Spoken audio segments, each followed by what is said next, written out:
Naam. Sasa nafikiri swali la gharika linaibuka.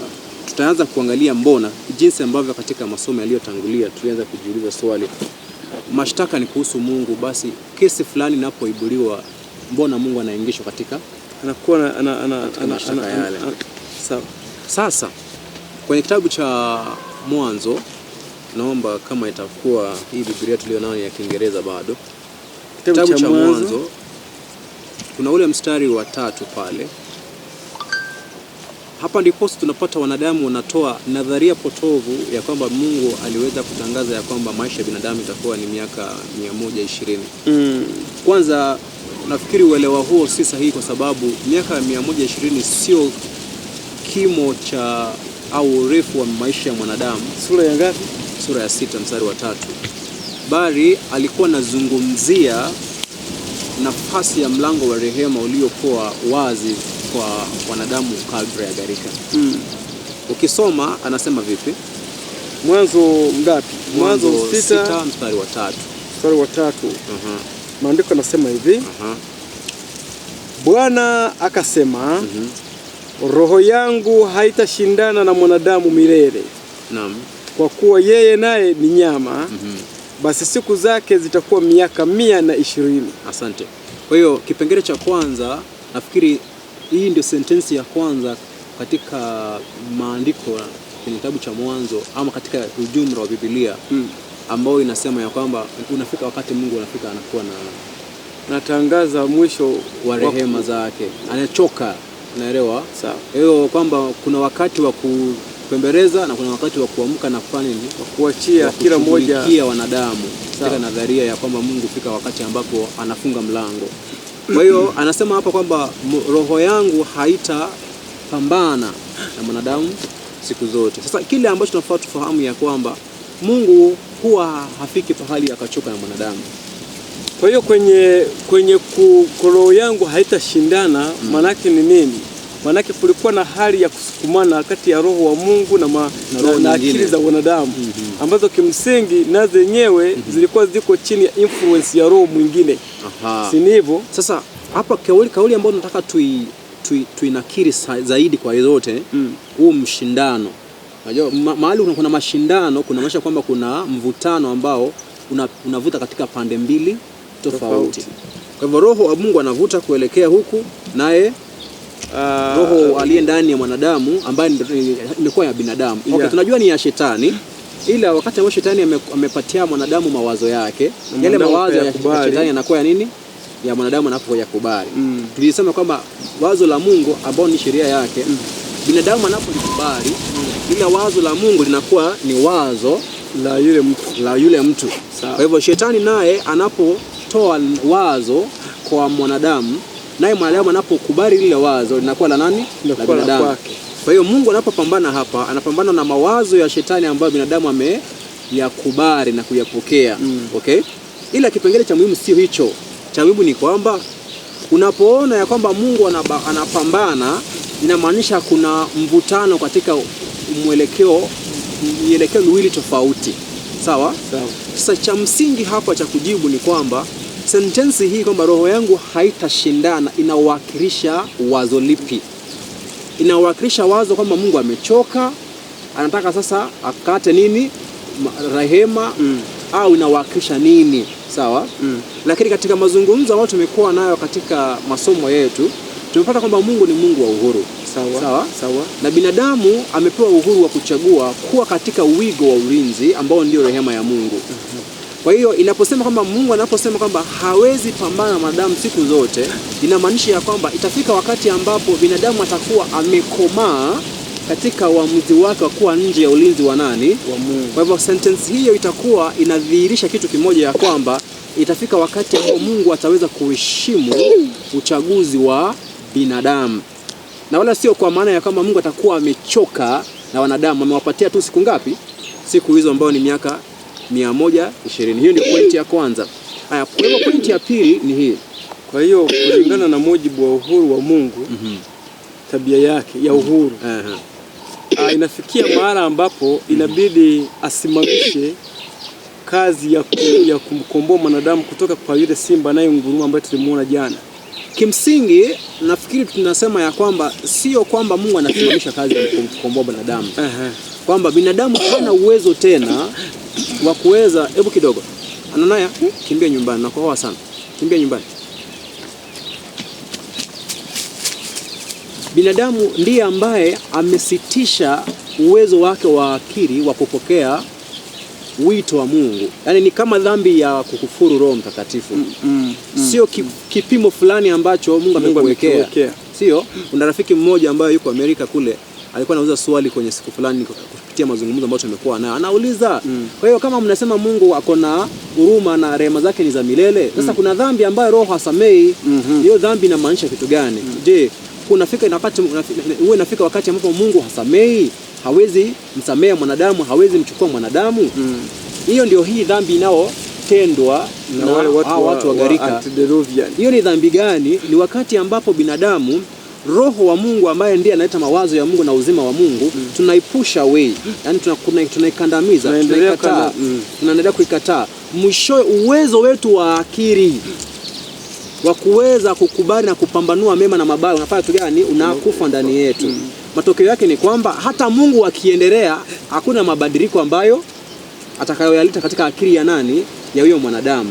So inabidi Mungu aheshimu uchaguzi wa mwanadamu, kwa maana huyu mwanadamu amefika mahali ambapo ameamua ya kwamba anachokitenda ndicho sahihi, na unapoendelea kumletea mawazo tofauti ambayo ameshayakataa ni kumlazimisha katika njia zako. Inakuwa ni kuvunja ile sasa kanuni ile ya uhuru. Kwa hiyo ndio msikilizaji, ndio maana hapa katika fungu la 5 maandiko yanajieleza, anasema hivi: Bwana akaona ya kuwa maovu ya mwanadamu ni makubwa duniani, na kwamba kila kusudi analowaza moyoni mwake ni baya tu siku zote. Nataka niende kwenye hiyo point ya kila kusudi, yani everything alikuwa anafikiria. Idea, every thought that is coming. Yani inamaanisha kama alikuwa anawaza, yani bora tu alikuwa anawaza. Yani alichokuwa anawaza ni nini? Ni mabaya tu, na yeye ni Mungu hawezi kuongopa. Kwa hiyo hakuna mahali wazo zuri linaweza kupata nafasi ya kukanyaga mguu. Maana yake nini? Kwa hiyo mawazo yote ya Mungu yameshapingwa na kukataliwa. Tayari watu wamefanya choice. Yani sisi ni wa upande huu na tumeamua hivi. Binadamu anapopewa ruhusa ya kuchagua, sasa si ruhusa, actually ni zawadi ya uchaguzi. Mungu anaheshimu zawadi hiyo kwenye gharama yoyote. Sawa? Now, ndipo nikasema kwamba kuna kama Hosea na Ellen White. Anasema kwamba ilifika wakati ambapo binadamu kutenda dhambi kakuwa ni sayansi. Walikuwa wanatenda dhambi kama watu wanaokunywa maji. Unaelewa? Sasa imefika mahali ambapo mwanadamu ameshakomaa katika yale ambayo ameamua kuyatenda. Kwa hivyo sasa huu muda ambao tunauzungumzia hapa, miaka 120, sio muda wa Mungu kusitisha kazi ya kukomboa binadamu, bali ni nafasi ambayo ataendelea kupambana, ila anaona uharibifu unapokuja muda huu ulio mbele ikiwa hawatabadilisha mienendo. Naomba nirudie tena nyuma kidogo. Huu muda, yani kwa mfano wa miaka 120. Hebu kidogo hapo. Kuna wakati tulisema hivi. Binadamu anayetazama watu wawili wanapokuwa wanavutana. Yeye akachukua sentence iliyosemekana kwamba wewe baada ya hii siku utaona. Sio kwamba utaona, utaniona. Baada ya hii siku utaona. Yeye akachukua hiyo sentence, walikuwa wanagombana, hii siku utafanya nini? Utaona.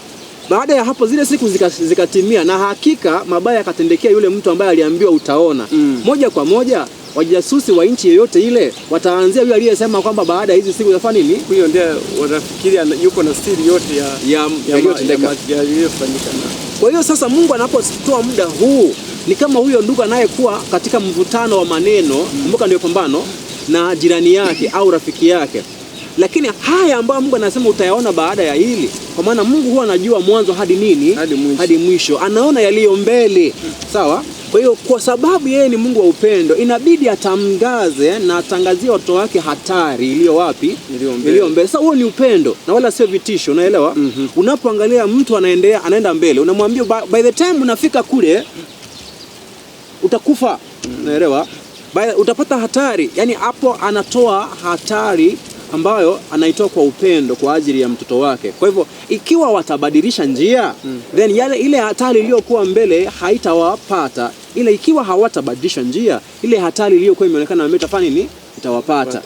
Ile kwa mwanadamu ambaye ni muovu, maandiko yanatuambia kuna njia inayoonekana mbele yake nini? Ni njia ya uzima, ila mbele ni nini? Ni mauti. So Mungu akiangalia mbele, yeye anaona mauti. Sawa?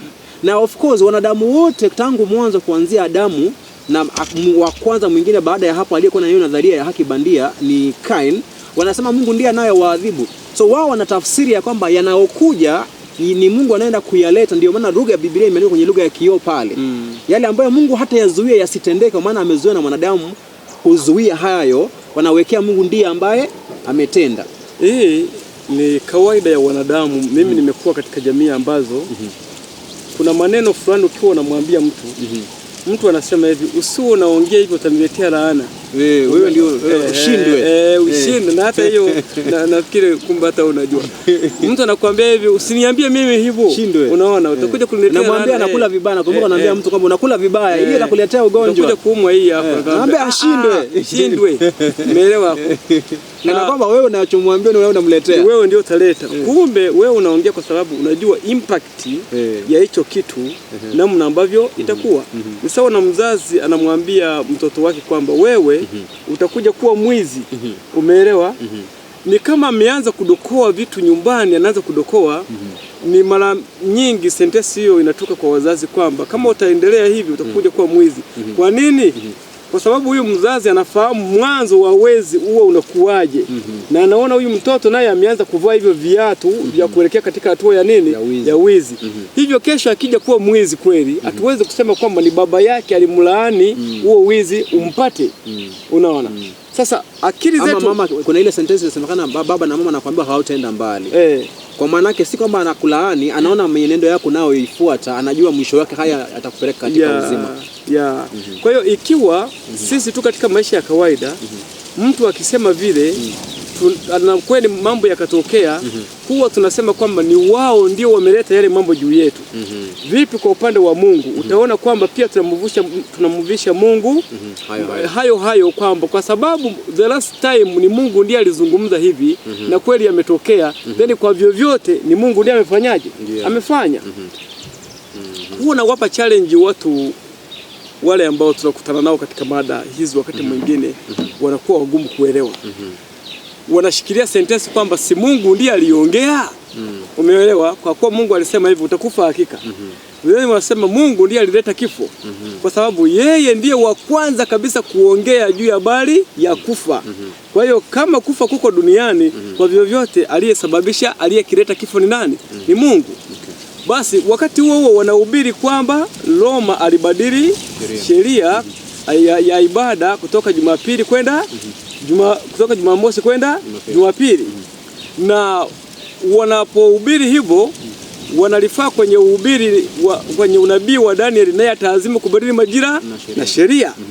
Na leo watu wanahubiri habari za New World Order na wanahubiri kulazimishwa kwa sheria Jumapili dunia nzima.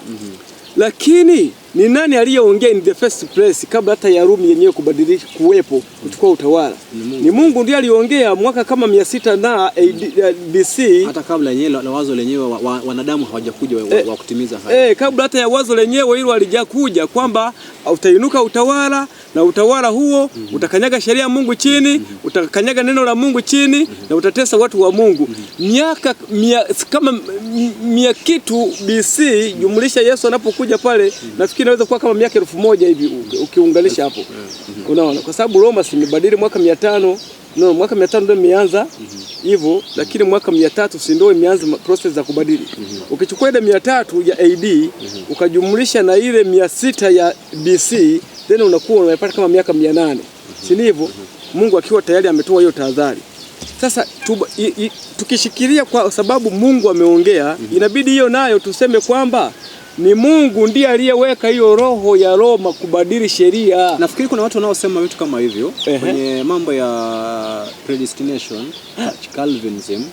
Wanasema yote yanayotendeka hapa duniani ni kwa sababu ya mapenzi ya Mungu.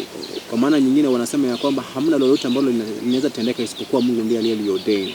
So kuna watu ambao wako hizo nadharia kwamba hata kwa mfano nafikiri wakati mwingine nikipata nafasi tutakuja kuangalia mambo ya magonjwa, ajali, majaribu. Mungu anajaribu wanadamu, vitu kama vile.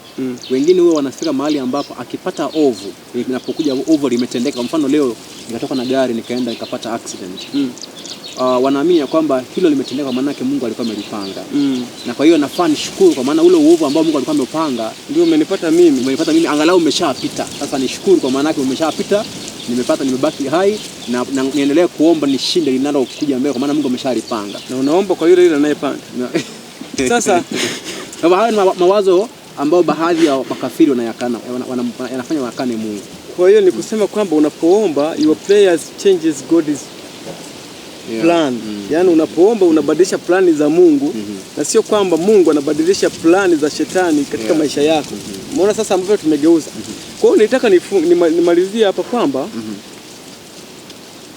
ikiwa kweli tunakuwa tunashikilia misimamo hii kwa sababu Mungu ndiye amesema, basi hata hayo mengine ambayo tunayakubali tunayasema kwamba ni shetani amefanya wakati Mungu ndiye alianza kuongea. Sasa tunakuwa tunajichanganya, tunavunja ile kanuni yetu sisi yenyewe ya kwamba Mungu ndiye amefanyaje, Mungu ndiye aliongea. Sawa. Nafikiri sasa mpaka hapo wewe utangulizi nafikiri umeelezea upana jinsi ambavyo tunafaa kuelewa kauli ya kwamba Mungu amefika mahali ambapo amechoka. Unaelewa? Mimi siendelei tena niendelea kusumbuana na mtu mzima kama wewe. Mimi bwana, mimi unaelewa sisi wanadamu tuko hivi. Lakini Mungu yeye afanye kazi katika nadharia hiyo. Yeye kwenye upendo huwa anasi mwanadamu. Anapoona ya kwamba hapa anaenda kupita mipaka, anafanya kitu gani? Anaheshimu ule uchaguzi. Mpaka hapo sasa. Kipengele nafikiri ambacho kimebaki ni vipengele viwili, alafu baada ya hapo garika itakuwa imelala vizuri. Tunakazia hapa kwamba Mungu anatazama mbele kabla haijaja.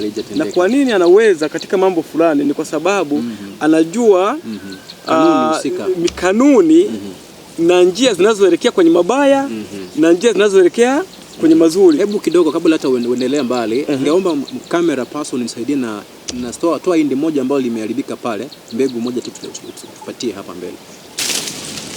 Okay. Kuna mfano mzuri hapo kwa msikilizaji.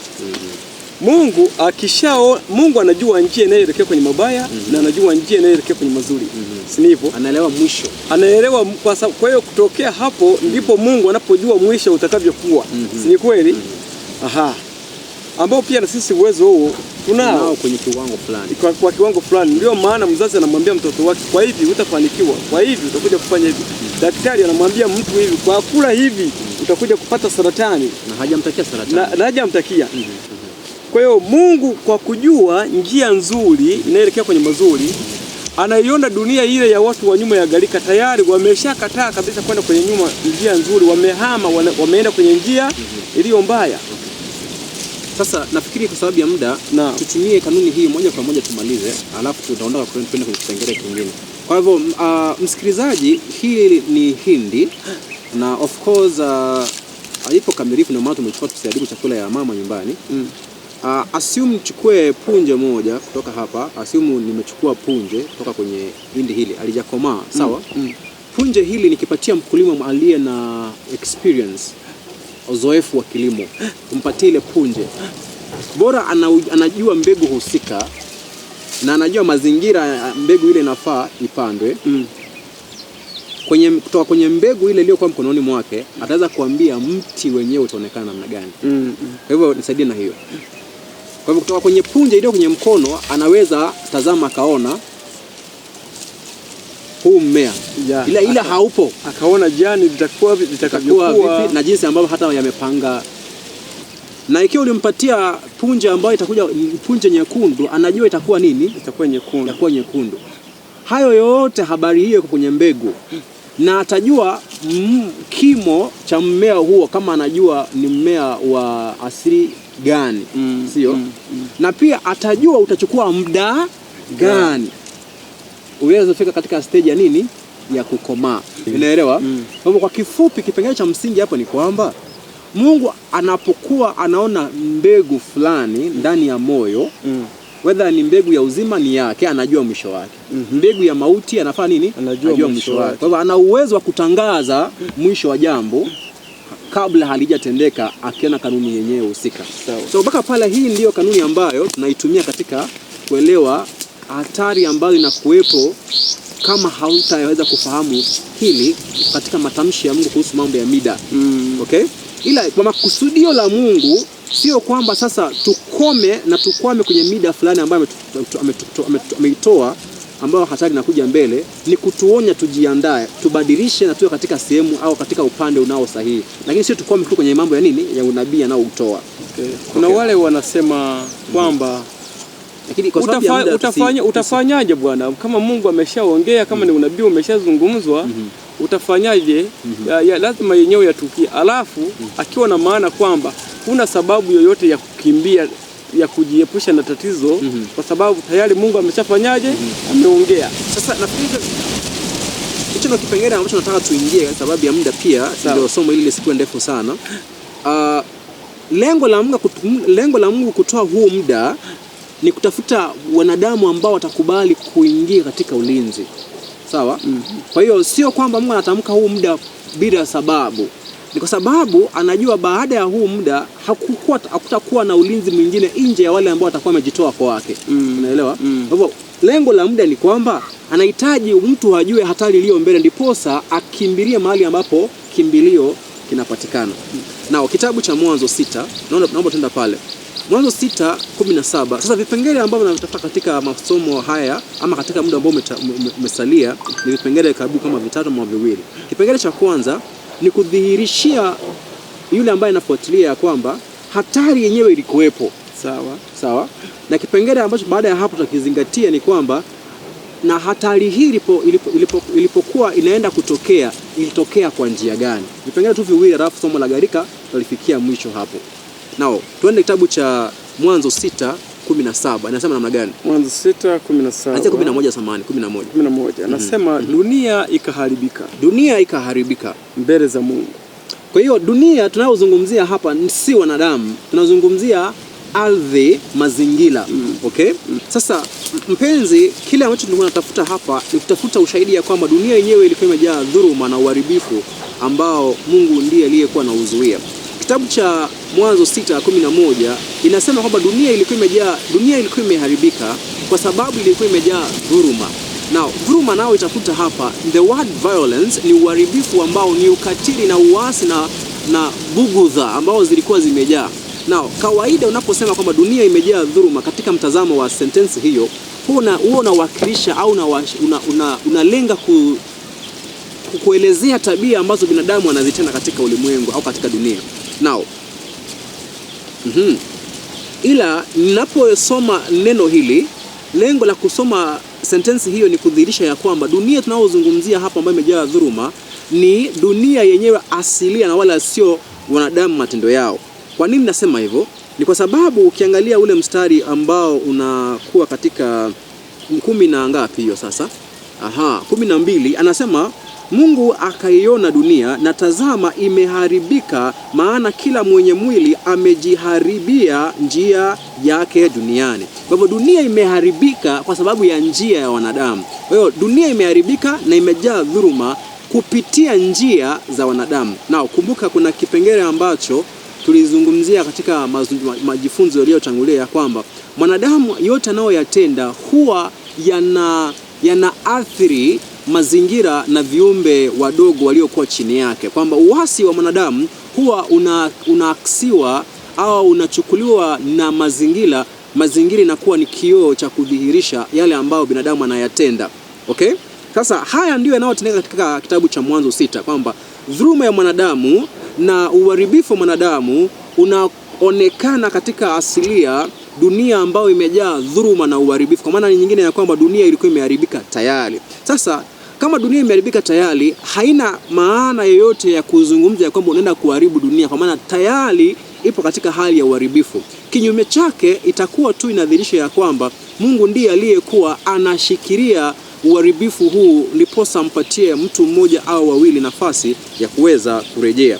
Ule mstari wa 13 anasema, Mungu akamwambia Nuhu, mwisho wa kila mwenye mwili umekuja mbele zangu. Kwa hivyo si Mungu anayeenda kuleta mwisho wa kila kiumbe au kila mwanadamu, bali anaona mwisho wao umefika mbele yake. Anaona kwa sababu gani? Kwa sababu anajua njia wanaoifuata mwisho wake anaiona. Kwa hivyo mpango wa Mungu sasa hapa pamoja na Nuhu ni kutafuta nafasi na mchakato wa kukomboa. Ni mpango wa ukombozi ambao anauleta kwa ajili ya yeyote ambaye atahitaji msaada na wokovu kutoka kwa Mungu, ila hawezi tumia njia ya kulazimisha. Ndipo anasema ya kwamba kwa sababu wameijaza dunia dhuluma, basi nitawaharibu pamoja na dunia. Kwa hivyo hiyo ndio sentensi ambayo sasa Mungu inaamrisha katika kesi. Mungu anasema ya kwamba wao wamejaza dunia dhuluma na wameharibu dunia, hivyo hivyo mimi nitawaharibu pamoja na dunia hiyo yao. Sasa sikiza hapa, dunia tayari imeharibiwa, mwanadamu tayari ameharibu njia zake,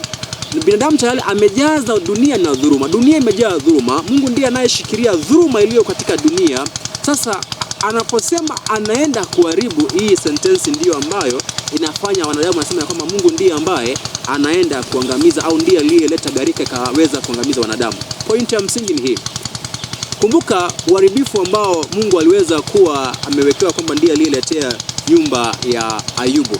Sasa kuangamiza ambako Mungu alitenda ni wakati ambapo aliruhusu au alipokosa kuzuia shetani kutenda yale ambayo alikuwa ameyakusudia. Kwa njia nyingine, mambo ambayo Mungu hajayazuia ni sawasawa kwamba ametenda uharibifu au ametenda jambo ambalo litaleta maangamizo au maangamivu. Kwa hivyo hii ndio kauli inayotumika katika kitabu hicho cha Mwanzo 6:13. Anaposema nitawaharibu pamoja na dunia, kwa maana dunia tayari imeharibiwa na imejaa dhuluma, inamaanisha ya kwamba Mungu ataachilia ulinzi aliyokuwa ameuweka au udhibiti aliyokuwa ameuweka juu ya dhuluma ile, juu ya uharibifu ule, ndiposa uharibifu ule uweze kuonekana. Kwa kifupi, hiyo ndio kazi ambayo inawakilishwa na waandishi wa maandiko ya kwamba Bwana ataweza kuangamiza au ataweza kuharibu dunia na wanaokaa pale. Fungu lingine ambalo tunatenda kuangalia ni kitabu cha Mwanzo 6:13. Kwa Kiswahili itakuwa inasema hivi nikisoma: na tazama, nitaleta gharika ya maji. Sasa hii ndio kipengele ambacho sasa kinafanya inakuwa nzito zaidi katika swali la gharika, jinsi ambavyo Mungu ameshtakiwa kwamba anasema nitaleta gharika. Sasa hili linakuwa ni rahisi kwa sababu sasa sisi sio wageni kwenye lugha ya maandiko. Kwa nini? Kumbuka kuna wakati ambapo maandiko yamesema ya kwamba Bwana atawaletea nini? Roho au nguvu ya udanganyifu waamini uongo. Kitabu cha Wathesalonika wa pili mlango ule wa 2:11. Tukafahamu ya kwamba lile wazo linawakilisha jambo ambalo Bwana aliwacha litendeke kwa sababu wanadamu walikuwa wamekataa kweli, wakashikamana na uongo. Ndio maana Mungu anasema nitaleta, kwa maana nyingine atawaachilia katika kile ambacho walikuwa wamekichagua. Kwa hivyo hata hii pia tunaweza kutumia mfano huo ambao tumeupata katika maandiko na vipengele vingi kueleza ya kwamba hii inazungumzia kipengele ambacho au matendo ambayo yatatokea wakati ambapo Bwana ataachilia wanadamu na ulimwengu katika njia zao baada ya kukataa wito wa Mungu baada ya miaka 120. Ndio maana ya sentensi ile. Sio kwamba Bwana atawaletea maji. Nao kipengele cha msingi ni kwamba Bwana ndiye aliyekuwa anashikilia dhuluma hii. Yaani dunia yenyewe ilikuwa inachemka.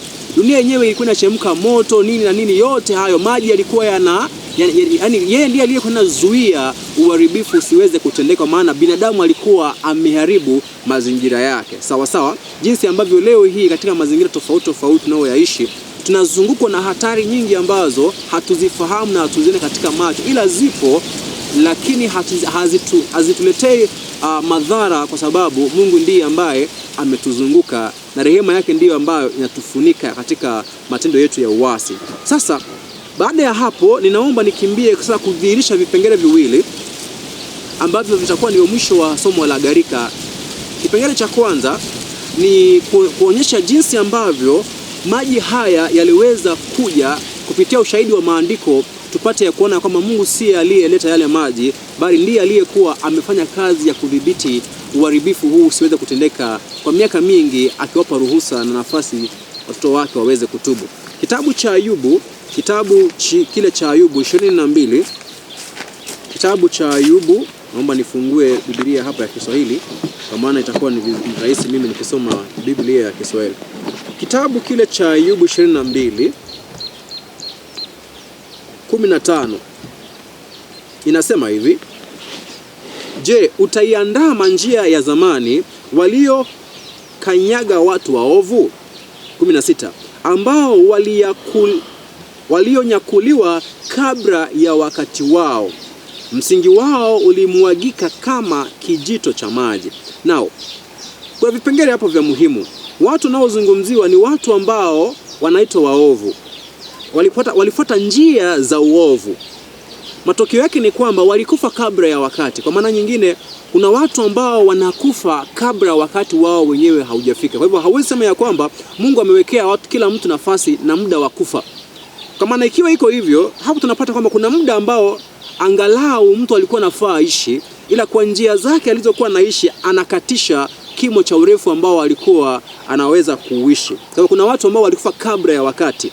Inamaanisha kwamba kuna watu ambao wanakufa kifo cha mapema. Kwa nini? Kama Mungu ndiye ambaye amewawekea muda wa kufa. Kwa maana Mungu ha-control timing ya mtu kufa duniani, bali binadamu ndiye anaye control wakati anaoenda kufa kwa kupitia matendo anayo yaishi hapa duniani. Ijapokuwa mwishowe atakufa, lakini angalau atakuwa amefika katika kimo cha uzima wake aliyokuwa anaweza kuishi kulingana na maumbile yake. Sasa anasema watu hawa tunaambiwa msingi wao ulimwagika kama maji, kama kijito cha maji. Kwa hivyo ule uharibifu uliokuwa umekita mizizi katika ulimwengu ni maji haya ambayo ya misingi ya dunia ambayo yalikuwa yamejaa dhuluma, yani yalikuwa yapo tayari kumwagika. Kwa hivyo Mungu anayaona mbele na yupo katika mchakato wa kushikilia, lakini lazima apewe ruhusa kwa kutawala maisha ya wanadamu waliokuwa wamepatiwa nafasi ya kutawala mazingira na viumbe wengine. Kwa kukubali Mungu katika maisha yao, ndiposa Mungu atapata ruhusa na nafasi ya kuwapatia ulinzi kama Bwana na mkombozi wao au kama mfalme wao. Sasa tunaambiwa kwamba watu hawa msingi wao ulimwagika kama maji. Sasa huu msingi tunaambiwa kwamba unapomwagika kama maji, Mungu ndiye anayemwaga msingi wao kama maji au unamwagika wenyewe.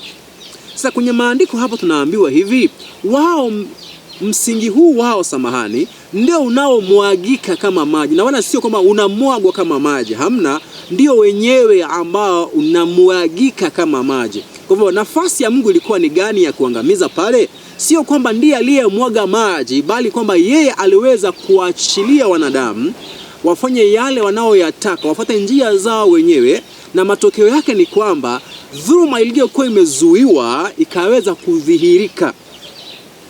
Sasa mpaka hapo naomba tuende ule mstari wa 17. Inasema hivi: walimwambia Mungu, tuondokee. Tena huyo Mwenyezi Mungu aweza kuwafanyia nini? Sasa Biblia ya Kiingereza inasema hivi: which said unto God, depart from us, tuondokee, depart from us, tuondokee. Sasa anauliza kwenye Kiswahili, huyo Mwenyezi aweza kuwafanyia nini? Kiingereza ikauliza, what can the Almighty do for them? Atawatendea nini? Yani kwa maana nyingine, walipomwambia Mungu tuondokee, Mungu angeweza kufanya nini nyingine? Sio kwamba walikuwa naambia Mungu utatufanyia nini. Yani point ya msingi ni kwamba baada wamefika mahali wakamwambia Mungu hatukuhitaji ondoka, ni kitu gani ambacho Mungu angeweza kuwafanyia?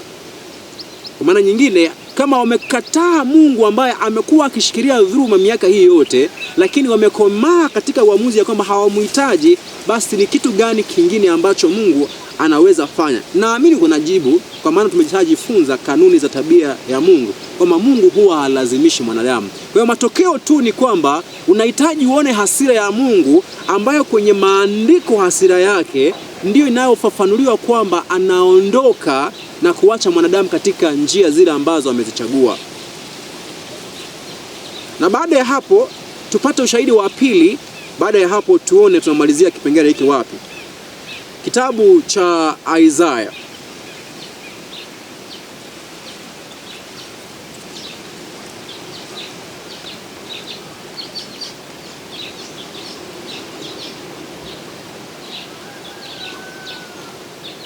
Kitabu cha Isaya tunaenda kuunganisha na kitabu kile cha Ayubu ambacho tumekisoma, ndiposa tuone jinsi ambavyo mambo haya yalitendeka. Isaya 54 ule mstari wa 9. Naomba nisome kwenye Kiingereza. Inasema ya kwamba for this is as the waters of Noah. Kwamba hebu nifungue hapa. Kiswahili tutaendana na Kiingereza vizuri tukilinganisha utafsiri ulio hapo. Isaya 54 mstari wa 3. Mstari wa 8, samahani. Sasa ndio uweze kuelewa muktadha wa jambo hili. Matendo haya yanayotendeka hapa yanawakilisha tabia na yanayotokea kwa nyumba ya Israeli ambao walikuwa wamemkana Mungu. Sasa naomba tuanze ule mstari wa 6. Anasema hivi: maana Bwana amekuita kama mke aliyeachwa na kuhuzunishwa rohoni, kama mke wakati wa ujana atupwapo, asema Mungu wako. Mstari wa 7: kwa kitambo kidogo nimekuacha. Kwa hivyo hapa tunawakilisha Mungu amewacha mke wake. Okay? Haya, lakini kwa rehema nyingi nitakukusanya. Kwa hivyo sasa hapa kumbuka kwenye somo ambao zimepita kuna mfano tulioutumia tunapozungumzia mwanamke ambaye ameasi mume wake na amechagua kuendelea kufuata njia ambazo ni za wapenzi wa kando. Mume wake anaporuhusu huyo mke wake ambatana na miungu wanaume wengine, basi anapopata mabaya kule nje, sio kwa maana mume wake ndiye ambaye amemletea, bali ni kwa sababu aliamua kuenda nje ya ndoa, akaingia katika anasa za dhambi, na mshahara wa dhambi ni mauti. Sasa hapa Mungu anajiweka kwenye muktadha huo kwamba Israeli, nyinyi ni kama mke wangu, nilikuwa nimewaacha, au kwa maana nyingine nilikuwa nimeheshimu uchaguzi wenu wa kuunganika na wanaume wengine, nikawaruhusu mfanye hivyo, lakini sasa nitakurejea kwa rehema nyingi. Kwa nini? Kwa sababu wakati ambao Mungu ameacha mwanadamu, au kwa njia nyingine Mungu anapokuwa ameheshimu uchaguzi wa mwanadamu, binadamu hufika mahali ambapo anarudi katika senses zake, anarudi katika fahamu, anamrudia Bwana. Ndiposa Mungu naye anasema namrudia. Okay? Ila sasa kipengele cha msingi ni hiki. Anasema mstari wa 8: kwa ghadhabu ifurikayo nalikuficha uso wangu dakika moja. Yaani ghadhabu ya Mungu ni kuacha mtu kwa uchaguzi wake, ila katika uchungu wa kuona mabaya ambayo yatampata. Kwa hivyo tunajua hapa hiyo ndio inayozungumziwa. Kwa hivyo anasema kwa ghadhabu inayofurika nilikuacha kwa dakika moja, lakini kwa fadhili za milele nitakurehemu, asema Bwana mkombozi wako. Mstari wa 9: kwa maana jambo hili limekuwa kama maji ya Nuhu kwako.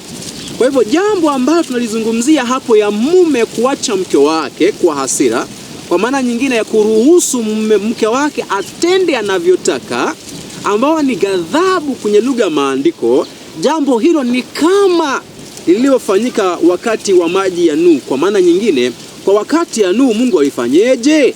Inamaanisha Mungu alidhihirisha hasira yake ya kuacha watoto wake au kanisa lake ambayo ni wanadamu. Anasema maana kama nilivyo hapa ya kwamba maji ya Nuhu hayatapita juu ya dunia tena, kadhalika nimeapa ya kwamba sitakuonea hasira wala kukukemea. Kwa kipengele cha msingi ni kwamba Mungu hakuwa ndiye ambaye ameleta maji, bali ndiye aliyeheshimu uchaguzi wa watu wa gharika na akaamua kuachilia kwa uchaguzi wao, na matokeo ni kwamba misingi yao ya dunia ikaweza kumwagika. Lakini misingi hii ya dunia inayomwagika inamwagika kwa maana ulinzi wa Mungu umeondolewa na wanadamu wameachwa kwa njia zao na miungu waliokuwa na iabudu kama miungu ya jua. Mpaka pale nafikiri kipengele hicho cha gharika kimeeleweka, jinsi ambavyo gharika iliweza kutokea. Sasa kwa hiyo kwenye gharika shetani hakuleta yale maji. Hata yeye mwenyewe aliweza kushangaa na kuhofia uzima wake na maisha yake, kwa maana hakuwa amewahi ona uharibifu kiwango hicho, na hakuwahi tarajia ya kwamba jambo kama hilo linaweza tokea. Akahofia hata maisha yake. Ndio maana tunaambiwa kwamba shetani hata mwenyewe hakuwa anajua uasi wake ulio ndani yake unaelekea wapi. Kwa maana nyingine, maji haya hayakumwagwa na shetani, bali shetani ndiye aliyewaongoza wale wanadamu kutenda uasi. Alipoongoza kutenda uasi, akawashikilia na ule udanganyifu wake. Mungu alipowaachilia wanadamu, basi disorder ikatokea. Kumbuka kwamba dhambi ni kuleta a dangerous disorder, kulingana na kitabu kinachoitwa 1 John chapter 3 verse 4, the Message Bible. Kwa hivyo disorder inapokuja ndio ile ambayo inaitwa ruin and anarchy, confusion, uharibifu unaonekana. Uharibifu huu unaonekana kwa maana Mungu ameondoa udhibiti wake kwa mwanadamu, ambao mwanadamu ameukataa, na matokeo ni kwamba pia asilia iliyo chini ya mwanadamu nayo pia haipo katika udhibiti wa utawala wa mkono wa Mungu. Mpaka pale nafikiri niweze kuelezea kipengele fulani ambacho kitakuwa ni mwisho wa kipengele hiki. Unapoangalia kitabu cha Mwanzo, hii nitaweza tu kuelezea kwa ufupi, na baada ya hapo nafikiri watu wanaweza endelea kutafuta katika maandiko. Unapoangalia kitabu cha Mwanzo, Mwanzo ndio unakuwa ni msingi wa kuelewa jinsi ambavyo maji haya yanatokea. Kwa nini tunasema hivyo? Mungu alipokuwa naumba, kumbuka jinsi ambavyo asilia ilikuwa imewakilishwa katika ulimwengu, ilikuwa imetandazwa na maji. Yaani maji yalikuwa yametandaa katika uso wa nchi. Ndiposa Mungu apate nafasi ya kuweza kuumba, alitamka neno la uumbaji, likatenganisha maji na ardhi. Okay? Kwa hivyo kukakuwa na nchi kavu, na kwa kuwa na sehemu ambayo maji imekusanyika pamoja. Lakini pia kuna maji mengine ambayo aliweza kuyainua akayasuspend juu ya anga. Okay? Now, neno lililotenganisha yale maji ndilo neno ambalo Mungu amewekea mazingira, amri ya kutopita. Kwa hivyo amri hii ambayo inazungumzwa kwenye kitabu cha Zaburi ya kwamba Mungu amewekea wigo ama amewekea mipaka maji ya baharini, ni neno la Mungu inashikilia mipaka ile. Na juu maji mengine yakaenda juu, au Mungu akayachukua juu neno lake likabaki kwamba ndilo ambalo linashikilia maji yale pale juu. Sasa tunafahamu ya kwamba siku ya 4 Bwana akaweza kuumba mianga mikubwa miwili, jua na mwezi. Alafu akaiweka juu ya yale maji aliyoyatenganisha katika ile siku, kama sijakosea ni siku ya ngapi? Siku ya kwanza. Okay? Akaweka juu ya maji, yani kwa mfano tuseme ya kwamba hii ndiyo tunazungumzia. Biblia hii unayoangalia ni mkusanyiko wa maji ambao umechukuliwa juu kule angani. Okay? Na juu ya hayo maji, mahali nimekelea simu hiyo, akaweka mianga miwili ya nini? Mianga miwili ya jua. Unaelewa hapo? Sasa wanadamu walikuwa wanaishi chini hapa duniani, ila hawakuwa wanapata mianga moja kwa moja kutoka kwa jua na mwezi, bali mwezi ilikuwa inapasha joto yale maji, na yale maji yanapasha joto hapa duniani, na mazingira ya hapa chini yakawa ni mazingira ambayo yako katika balance, sio joto kali, sio baridi kali, yalikuwa maji hapo katikati. Okay? Sasa haya maji ndiyo ambayo kitabu cha Mwanzo natuambia, na malango ya mbinguni kafunguka. Malango hayo ni kumaanisha haya maji yaliyokuwa yameshikiliwa hapa juu yakamwagika. Yalimwagika vipi? Sasa sikiza. Kuna wale wanaotafsiri Mungu ndiye aliyewamwagia yale maji. Sasa nafikiri huo ni upuzi na ni utoto, kwa maana huyo Mungu ndiye ambaye ameyashikilia. Kwa hivyo hahitaji kukuja amwage, yeye ndiye ameshikilia hayo maji yasimwagike. Sasa sikizeni vizuri hapa. Kinachofanyika hapa ni kitu fulani. Unaposoma, hebu tuende kwenye kitabu cha Isaya. Kitabu cha Isaya 60. Hapa ndio ningependa tuweze kuangalia kipengele cha muhimu hapa. Kitabu cha Isaya 60 ule mstari wa 20 inasema hivi, tuanzie mstari wa 19. The sun shall be no more thy light by day, neither for brightness shall the moon give light unto thee, but the Lord shall be unto thee an everlasting light, and thy God thy glory. Sasa hapa kitabu cha Isaya 60 kinaunganishwa na kitabu cha Ufunuo, wakati ambapo Mungu atarejesha mambo yote katika mwanzo wake, katika ukamilifu wake, katika hali yake ya kwanza. Anasema tena hamtahitaji jua kuwa mwanga kwa siku. Kumaanisha mwanzo wanadamu hawakuwa wanategemea jua moja kwa moja wapatie mwanga. Okay? Kumbuka kwamba mwanga ulikuwepo kabla ya jua kuwepo. Okay? Na baada ya hapo anasema pia mwezi hautakuwa na kupatia nini? Nuru kwako wakati wa usiku. Sasa kwa kifupi kipengele hiki kinatuwakilishia mambo yatakayokuwepo wakati ambapo Mungu atarejesha mambo katika uhalisia wake, au katika mambo ya hali ya kwanza iliyokuwepo kabla ya dhambi. Kumaanisha hii ndiyo hali iliyokuwepo kabla ya dhambi kuingia. Sasa sikiza mstari wa 20. Anasema thy sun shall no more go down. Sasa kwamba jua lako halitatua tena. Sio kumaanisha jua itakuwa inasimama mahali ambapo inasimama haiendi chini. Yani hii ku go down ni kupungua kwa ukali na nguvu.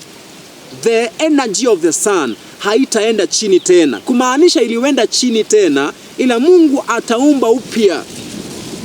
Baada hapa nasema neither shall thy moon withdraw itself, for the Lord shall be thy everlasting light, and the day of thy mourning shall be ended. Sasa anasema jua haitaenda tena chini na wala mwezi hautaweza kupungua nguvu yake. Sasa ni wakati gani ambao jua ilienda chini na ni wakati gani ambao mwezi uliweza kupungua nguvu zake? Sasa kile ambacho tunafanya, tunaangalia kitabu kingine ambacho ni Isaya huyo, wakati ambapo anasema wakati ambapo jua itaweza kurejeshwa kwa hali yake ya hali ya kawaida, anasema itakuwa na nguvu mara 7 ya hali halisi ya leo. Hebu sikiza kitabu cha Isaya 30 ule mstari wa 26 anasema hivi. Moreover, Isaiah 30:26. Moreover, the light of the moon shall be as the light of the sun. Kwamba nguvu ya mwezi itakuwa kama nguvu au mianga ya jua, na mianga ya jua shall be 7 times, itakuwa mara 7. Sasa ni wakati gani ambapo jua ilipungua mara 7 na ni wakati gani ambapo mwezi ilipungua mara 7? Sasa sikiza tufafanue hapa, ndiposa uweze kuongezwa mara 7. Yeah? Kwa hivyo kuna wakati ambapo jua hii ilikuwa mara 7 na mwezi ukawa ni kama jua hii. Kwa maana mwezi ilikuwa ni mara 7 tena. Kwa hivyo ni wakati gani ambao mwezi uliweza kupungua nguvu zake kwa mara 7, yani divide by 7. Na jua hivyo mara 7. Huu ni wakati wa gharika. Unaelewa? Unapoangalia kwenye kitabu cha gharika, si kitabu cha gharika samahani, kitabu cha Mwanzo, kabla ya maji kuja, Nuhu na familia yake walipoingia kwenye gharika, ilichukua siku ngapi kabla ya maji kuweza kutokea? 7. Mara 7. Najua wakati ambapo itarudishwa katika hali yake ya kwanza, tunaambia itakuwa kama jua ya nguvu ya siku ngapi? Siku 7. Kwa hivyo inamaanisha hivi, watu walipokuwa wanadhani mambo yanaendelea kawaida, walipokuwa wanacheka Nuhu akiwa kwenye safina, Mungu alikuwa ameshawaachilia, na uharibifu ule uliokuwa katika hali ya asilia ulikuwa ushaanza kuonekana taratibu, lakini ukaanza kuonekana katika nguvu zile za jua. Nguvu za jua ambazo zimefunikwa na maji ambao hawakuwa wanaziona, zikapoteza uwezo wake au energy yake. Mwezi hivyo. Sasa swali, ikiwa maji yalikuwa yamewekwa kwenye sufuria ambayo iko juu ya moto, yamekuwa yamechomwa, yatakuwa yako katika temperatures ziko juu sana, na probably hayo maji yatakuwa katika hali ya mvuke moto, mvuke wa ile ambayo tunaweza kwa Kiingereza yatakuwa katika vapor, sawa. Ila wakati ambapo ule moto utapungua, sisi hapo ukipungua zaidi, yale maji nao yatafanya nini? Yatateremsha temperature zake, na temperatures zinapoteremka chini, matokeo yake ni kwamba yataanza kugandana. Sasa sikiza, siku ya kwanza Nuhu alipoingia kwenye safina, ile siku ilipofika siku ya 120, Mungu akaachilia wanadamu, akawaachilia kwa Mungu aliyekuwa na muabudu. Basi jua likaanza kufa nguvu zake, mwezi ukaanza kufa nguvu zake. Matokeo ni kwamba nguvu zilizokuwa zimeshikilia maji pale juu katika hali ya mvuke zikawa zimepungua, yale maji yakaanza kugandana. Yale maji yalipoanza kugandana, hiyo ndio mvua ya kwanza ambayo watu hao waliona kwenye ishara walipoona jingu jeusi. Wakati huo hawakuwa na nafasi ya kuona yani hawakuwa na nafasi ya kuona wingu jeusi. Kwa nini? Kwa maana hakukuwa na wakati ambapo temperatures zinakuwa tofauti na hakukuwa na moshi na vumbi. Kwa hivyo hawakuwa wanatarajia kwamba mvua itamwagika.